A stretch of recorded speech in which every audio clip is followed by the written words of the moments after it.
Hi friends, welcome to my channel. இந்த வீடியோவில் என்ன பார்க்க போகிறோன்னா, பங்குனி உத்திரம் 2026 பற்றிய முழு தகவல்கள் பார்க்கலாம். ஏன் பங்குனி உத்திரம் இவ்வளோ சிறப்பு வாய்ந்ததுன்னு சொல்கிறாங்கன்னா, ஒவ்வொரு மாதத்திலும் ஒவ்வொரு நட்சத்திரத்திற்கு முக்கியத்துவம் கொடுத்து விழாக்கள் நடத்துவது வழக்கம்.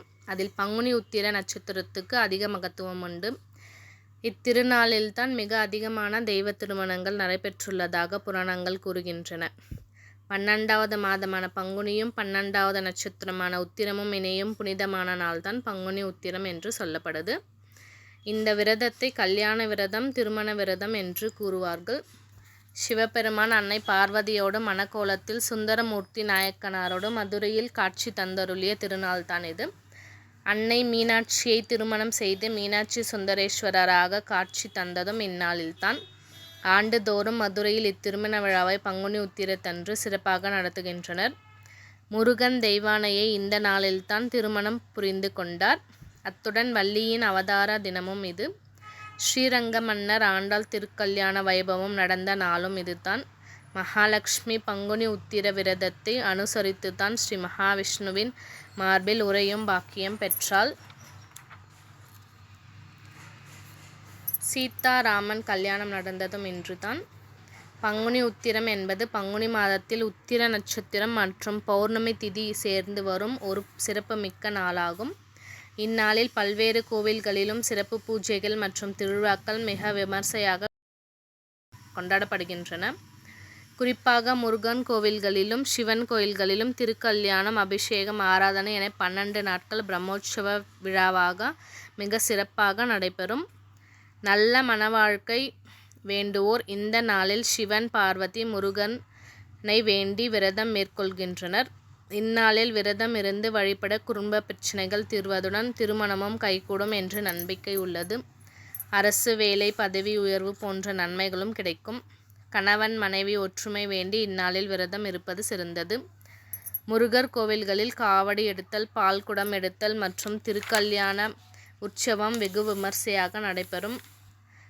பலரும் தங்களின் குலதெய்வத்தை இந்நாளில் வழிபட்டு சிறப்பு பொங்கல் வைத்து வழிபடுவதுண்டு. இந்நாளில் அன்னதானம் செய்வது மிகவும் புண்ணியமானதாக கருதப்படுகின்றது. காரைக்கால் அம்மையார் முக்தி அடைந்த நாளும் இதுவே. இந்நாளில் நீர்மோர் தானம் செய்வது சிறப்பு.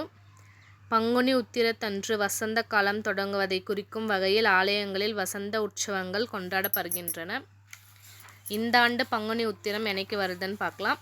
பங்குனி உத்திரம் ஏப்ரல் 1, 2026 அன்று வருது. பௌர்ணமி திதியில் நம்மளுக்கு எப்போ ஸ்டார்ட் ஆகுதுன்னா, ஏப்ரல் 1 காலை 7:38 மணி முதல் ஏப்ரல் 2ஆம் தேதி காலை 7:57 மணி வரை உள்ளது. உத்திர நட்சத்திரம் எப்போ வருதுன்னா, மார்ச் 31ஆம் தேதி ஸ்டார்ட் ஆகுது. மாலை 3:58 மணி முதல் ஏப்ரல் 1ஆம் தேதி மாலை 4:37 மணி வரை.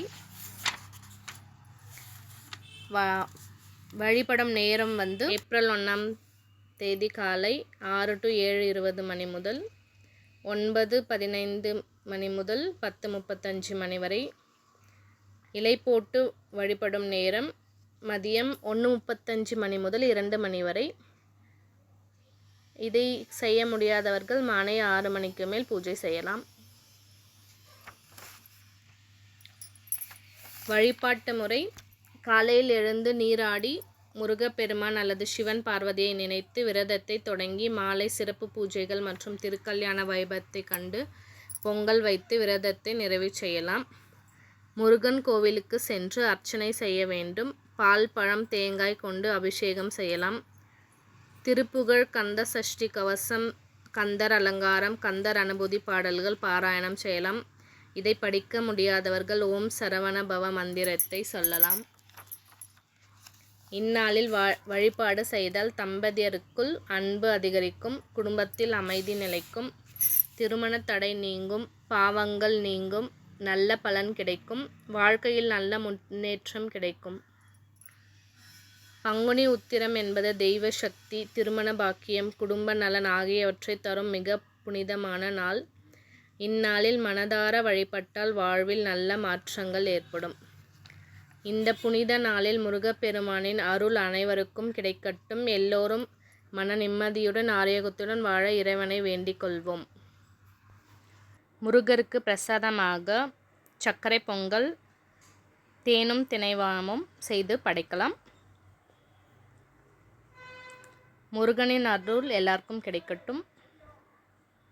நன்றி. வேறொரு பதிவில் சந்திக்கலாம். பாய்.